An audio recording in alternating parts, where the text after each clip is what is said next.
Hello, good evening to everyone. आज मैं आपको बताऊंगी कि जो ब्लड रिलेशन के सम्स हैं उनको किस तरीके से सॉल्व किया जाता है, किस तरीके से आप सही पैटर्न का इस्तेमाल करके अपने ब्लड रिलेशन वाले सम्स को ठीक कर सकते हैं। जब भी आपको सम दिया होगा तब आपने क्या करना है, उसकी एक डायग्राम तैयार कर लेनी है। उससे आपका डायरेक्ट आंसर जो है वो आ सकता है, काफ़ी हद तक आपका आंसर जो है वो सही आएगा। जैसे फॉर एग्ज़ाम्पल, मैंने अगर ब्रदर और सिस्टर की बात करी है, ब्रदर और सिस्टर को आपने सेम लेवल पे रखना है। कोशिश कीजिए ब्रदर को आप अगर एक अलग सिंबल दे दें और सिस्टर को एक अलग सिंबल दे दें। अगर मैंने ब्रदर के लिए सर्कल, मतलब मेल पर्सनैलिटी के लिए अगर सर्कल लिया है तो ब्रदर लिखा मैंने यहाँ पे, और जो सिस्टर होगी, ब्रदर और सिस्टर की बात हो रही है तो वो सेम लेवल के हैं ना, दोनों एक ही पीढ़ी के हैं। तो सिस्टर के लिए मैंने स्क्वायर रख लिया ताकि मुझे याद रहे कि जो स्क्वायर को डिनोट कर रहा है वो गर्ल्स हैं और ये सर्कल जो है वो बॉयज़ हैं। ठीक है, तो यहाँ पे मैंने क्या लिख दिया, सिस्टर, एस लिख दिया। इस तरीके से आपने जो एक पीढ़ी के होंगे उनको एक ही लेवल पे ले लेना है। ठीक है, ब्रदर सिस्टर। और इसके बाद क्या करना है, आपने जो नेक्स्ट लेवल होगा वो इनसे ऊपर चला जाएगा। फॉर एग्जांपल, अगर बी के फादर की बात करी गई है तो आपने एक स्टेप जो है उनको ऊपर ले लेना है। फादर है तो फादर भी अगेन किस में आएगा, सर्कल में आएगा। ठीक है, और बी के फादर और एस के मदर की बात की गई है। ब्रदर सिस्टर है, दोनों ब्रदर सिस्टर हैं, तो यहाँ पे मदर भी एक लेवल जो है वो ऊपर आ जाएंगे। स्क्वायर के साथ ही हम डिनोट करेंगे। ठीक है, यहाँ पे मदर आ गया। और अगर बी के ग्रैंड फादर की बात करी जा रही है तो जाहिर सी बात है, आप मेरी बात को समझ रहे हैं।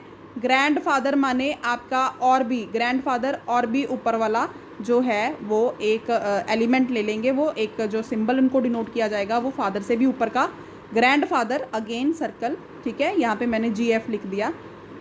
तो कई बार मैटरनल अंकल या मैटरनल पेरेंट्स या मैटरनल ग्रैंड फादर की भी बात करी गई है। मैटरनल जो होंगे वो मम्मा की तरफ से होंगे, जो पैटर्नल होंगे वो पापा की तरफ से होंगे। अगर पैटर्नल लिखा है तो पापा की तरफ, अगर मैटरनल आ गया तो वो मम्मा की तरफ आ जाएंगे।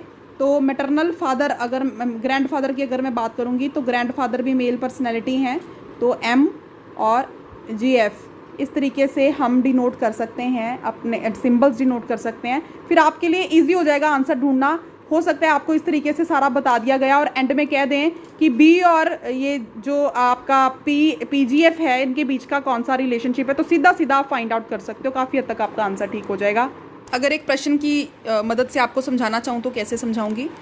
Poynting to a photo of a boy, Suresh said, एक लड़के की तस्वीर को देखते हुए सुरेश ने कहा, ही इज़ द, वो लड़का, son of the only son of my mother.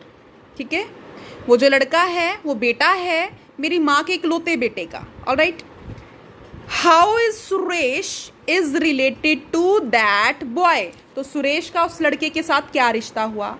ध्यान से मेरी बात को सुनिएगा।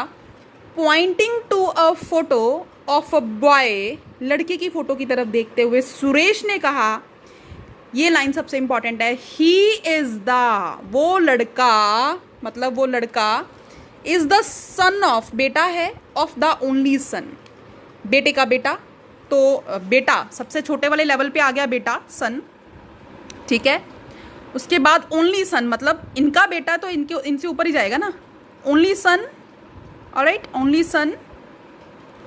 आगे हम लाइन पढ़ते हैं, यहाँ तक हमारा हो गया। आप भी इसी तरीके से करते जाएं, थोड़ा थोड़ा करके पोर्शंस में। ऑफ माई मदर, मेरी मम्मी का एक लौते बेटे का बेटा है।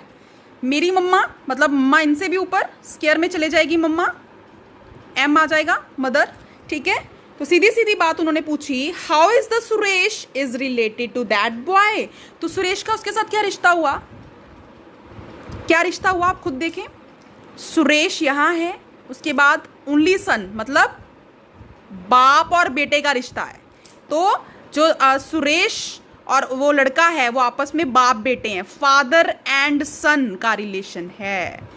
तो डायग्राम से किया तो आपको पता लग गया कि ऊपर वाला पड़ाव फादर का पड़ाव है, तो ये फादर और सन का रिश्ता है। इस तरीके से आपने सॉल्व करने हैं। Thank you so much. और भी पैटर्न लेके आऊँगी आपके पास, अलग अलग से सिंबॉलिकली भी, जैसे ब्लड रिलेशन के क्वेश्चंस आते हैं वो भी मैं लेके आऊँगी आपके पास। Think, believe and win. सोचिए, अपने आप पर विश्वास रखिए और जीत हासिल कीजिए।